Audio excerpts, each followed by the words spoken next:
Έπαιξε πολύ άβολα και βανεδικά με τον αξιωματικό στο E4, απόλυτος φόβος για το λευκό βασιλιά, στην πραγματικότητα του παίρνουμε τα πεδία D3 και επιπλέον το D2 δεν μπορεί να πλησιάσει αυτή τη στιγμή στο πιόνι ούτε να το επιτεθεί σωστά.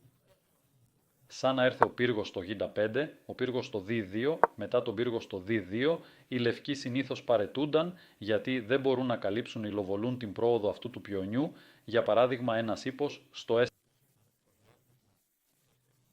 Με το γεγονός ότι κυρίως καλύπτει το πεδίο Εκουάνα, θα ήρθε Σαχ, ο βασιλιάς στο Γ4, η Γ2 στην πραγματικότητα δεν μπορεί να πάει, γιατί θα ήρθε τέτοιο Σαχ, μπαμ, και στην επόμενη κίνηση θα πάρω τον πύργο. Γι' αυτό πρέπει να πάει ο βασιλιάς στο Γ4.